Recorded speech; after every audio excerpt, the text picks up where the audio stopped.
and welcome to English Mastery Podcast, where we help you learn natural English through real-life situations.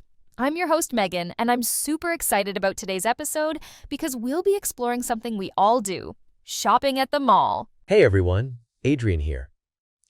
Shopping is one of those daily activities where English learners often feel a bit nervous about speaking. There's asking about sizes, prices, trying things on. Lots of specific vocabulary and phrases to learn. Exactly. And that's why we're dedicating today's episode to mastering shopping mall conversations. We'll walk you through a typical interaction between a customer and a sales assistant, break down useful phrases, and share some cultural tips too. Plus, we'll show you how to handle those tricky situations like asking for a different size or negotiating a return. Trust me, by the end of this episode, you'll feel much more confident about shopping in English. Oh, and don't forget, we'll be focusing on those natural expressions that native speakers use all the time. The kind of casual language that makes you sound more fluent and friendly. All right, so to help you understand how these shopping conversations work, we're going to share a really typical interaction between two people at a clothing store. Yeah, we've created this scenario with two characters. Candace, who's looking for a winter jacket, and Alec, who's the sales assistant helping her out. Oh, I love this example because it shows exactly what happens when you're shopping for clothes. Everything from asking about sizes to trying things on. Exactly. And what's great about this conversation is that it includes all those natural phrases we use while shopping. Candace is going to be our customer who needs some help finding the right jacket, and Alec is that friendly sales assistant we all hope to meet. Should we let our listeners hear how this conversation plays out? Absolutely. Pay close attention to how they greet each other and the way they discuss the product. These are phrases you can definitely use in your own shopping trips. Hi there. Do you have any jackets for the winter season? I'm looking for something casual. Maybe a cozy, warm jacket? I've got just the thing. It's a puffer jacket, very popular this season. It comes in black, navy, and gray. I like the black one. Do you have it in my size? Let me check for you. What size do you usually wear? I wear a medium. Yes, we have a medium in black. I'll grab it for you. Thanks. Can I try it on? The fitting rooms are just to the left around the corner. Thanks. It fits perfectly. How much is it? It's $89.99, but there's a 20% discount today. I'll take it. Great. Let me wrap it up for you. Your total comes to $71.99 after the discount. Will you be paying with cash or card? I'll pay with card. All right, just tap your card here. Thanks. I'm really happy with my purchase. You're welcome. Enjoy your new jacket and have a great day. Thanks. You too. Did you notice how natural that conversation sounded? I particularly loved how Alex started with "Hi there" instead of just a simple hello. Yeah, that's a great observation. Hi there is such a friendly and casual way to greet customers.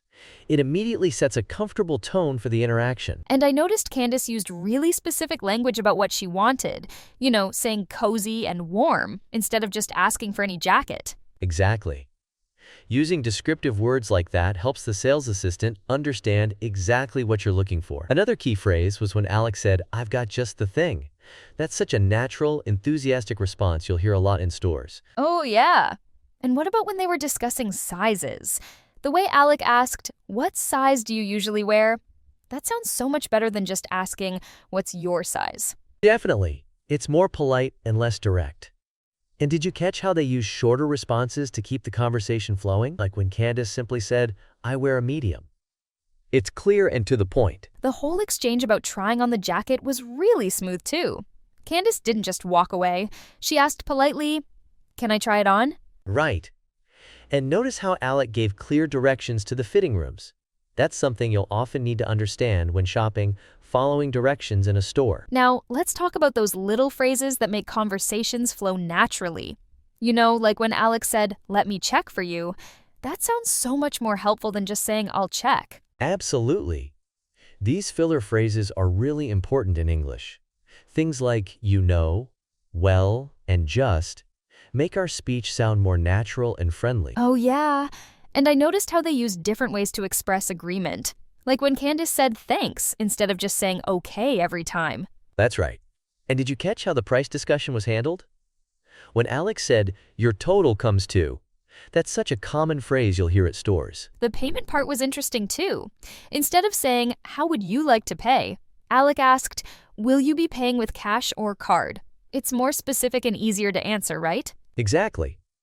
And notice how they wrapped up the conversation, both using friendly closing phrases like, "Have a great day," and "Thanks, you too." These are such important parts of natural English conversation. I love how they kept everything really casual but still professional. Like when Candace said, "I'm really happy with my purchase." That's such a natural way to end a shopping interaction. And that's what makes English conversations flow so well, using these informal phrases while still being polite and clear. It's all about finding that perfect balance. Let me share some practical tips that'll help you feel more confident during your shopping experiences in English. Oh, that would be super helpful for our listeners. First, before you even enter a store, try practicing common questions in your head. Things like, "Do you have this in another size?"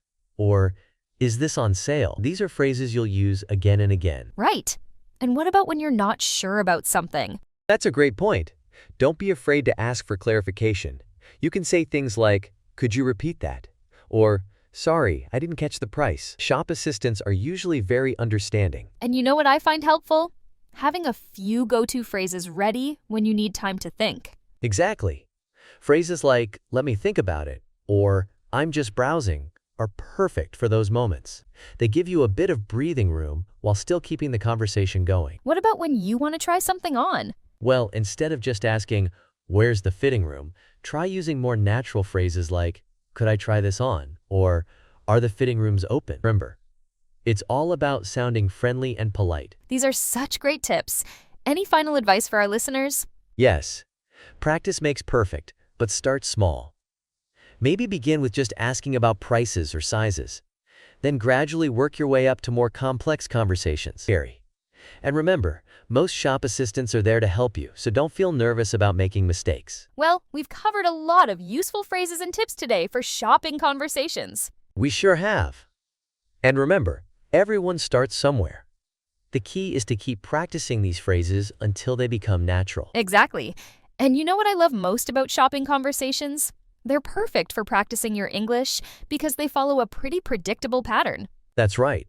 From asking about sizes and prices to trying things on, these are all situations you can prepare for in advance. So, just remember, keeping things light and asking questions is a simple way to keep conversations going.